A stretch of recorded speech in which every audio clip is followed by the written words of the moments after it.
So I'm very excited because the audience has actually already started what we're doing next. Our DIYer is part of our Cityline family, okay? One of our producers, April Kalloo, not only helps create content on this show, she continues to create when she gets home. She is a crochet and knit designer to over 100,000 followers. Yes! And today we were lucky enough to book her. We're like, do you have room in your schedule for Cityline? I was busy, but she was busy, but she made it work. So she's going to teach us all, and she's already started teaching you how to hand knit in just a few steps. So I was nervous coming into this. You've showed me a few things, and you're going to show me again. Yep. And everyone at home, everyone's got the yarn. They've all got started. Do we need any knitting experience? You need absolutely zero knitting experience to do hand knitting, okay? So I know that we have some knitters in the audience. I'm obsessed with that. Clearly. I'm so excited that there are some. But yeah, absolutely zero knitting experience. Okay. I do want to say that I have learned to crochet, knit, macrame, punch needle, cross stitch, embroider. So all those things, I'm self-taught.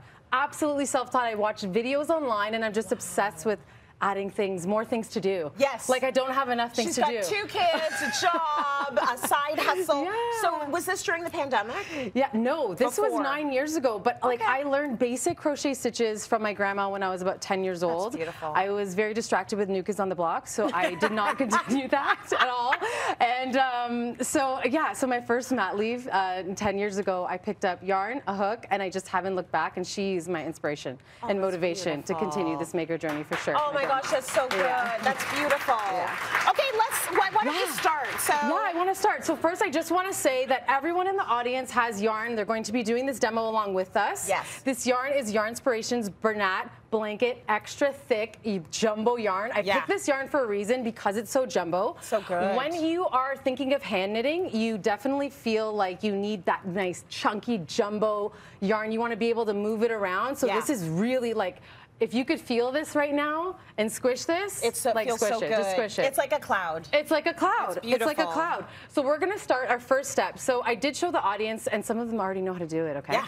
But I showed them, and it's a slip knot, okay? Okay. So we are gonna do a slip knot. We are going to put, so I'm gonna use these 2 terms a lot. The end of the yarn is called the tail. Okay. And the yarn that's attached to the ball is called the working yarn. Got it. So tail and working yarn. Okay. So we are going to put the tail close to our pinky. Yeah. Make sure you keep your fingers straight. This is in your left hand.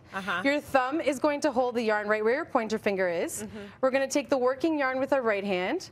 We're going to bring it once around to meet at our pointer finger there. Yeah. And we're going to hold it there. Now we're going to take our right hand and use our pointer and our thumb as like a claw. Okay. We're going to go behind our hand here. Yeah. And you're going to grab the working yarn from there. You got it, Tracy. You're doing it perfectly. Okay. And then you're going to hold the working yarn and the tail, and you're just going to pull, and that is a slip knot. Yeah, Look at how perfect you just did that. Okay, it really helps to see your hands doing it, right? Okay, so we are 30% done. You're almost knitting. Seriously. Okay. All right, Seriously. what's next? Okay, so now we are doing chains. So chains is the represents the width of your project. Okay. Okay, so like here, I have an example. I have a blanket. I made that in like an hour. Once you know the technique, it's like, boom, you can do it. Yeah. But chains is what we're doing next, and that represents the width of your project. Yeah. So how many chains did I do for this? Probably about like 20 chains. How many chains did I do for that? Probably about like 10 or 11. But that's a pillow. Yeah, Okay. so you can go online and find this very easily. Like I said, I'm self-taught. You can find everything online. Okay. So chains. So we have our loop here. Yeah. Tracy, we want to put our yarn next to it like this. Should I be going this way? Yeah, you just want to go like this, just so that your yarn is underneath it. Okay. Like this. Yeah. And we're just going to be taking our pointer and our thumb again, like our claw, and pulling the yarn through to make a loop. Okay. Do you see that? We're just pulling the yarn through you to keep make a going. loop. And that's just chains. Yeah, and make like 4 or 5. So you're just knitting without even knitting needles. This is what's called a hand anything. knit. It's called hand knit. So that's you can do blankets, you can do pillows, you can do... Yeah, you can do What else? anything. When you think of hand knitting, you should think of squares and rectangles. Anything that's a square and a rectangle, you can make. So pillow, blanket, bath mat, area rug. I made a full cardigan where I did like a rectangle, rectangle, rectangle, rectangle. Oh, that's and then so I did a good. square for the back piece. I seamed it together, and it was a hand knit cardigan. That is incredible. Yeah. So when you get to the end of your chain... Okay, you made a really long chain. I know, sorry. And you really loved to do that. That I was really okay. loved it. Okay, so once you have the end of your chain, you're gonna have this one chain. You want to have it go upwards like a little bunny ear. Okay. Okay, do you see that? Yeah. Like a bunny ear. Yeah. Now we're going to take our working yarn. Okay. We're going to bring it parallel to where we're working and just above it, just so that it's easier for us to grab, Tracy. Yep.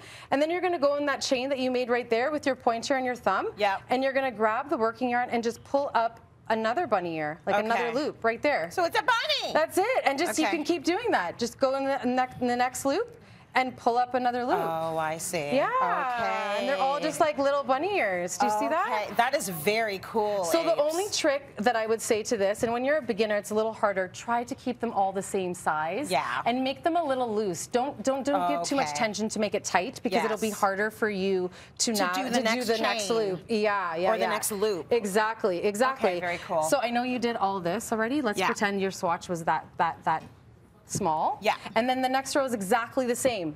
Exactly the same. You just have your working yarn above it. So you keep going, and I love to see how into it you all are in the audience, because it's a beautiful thing to be able to like work with your hands and be invested. And so if none of you clap for me, I won't be upset, because they're in their knitting projects now. Now, guess what? April has not only taught us how to do this, she has handpicked 4 easy patterns you can make at home. Find them at cityline.tv.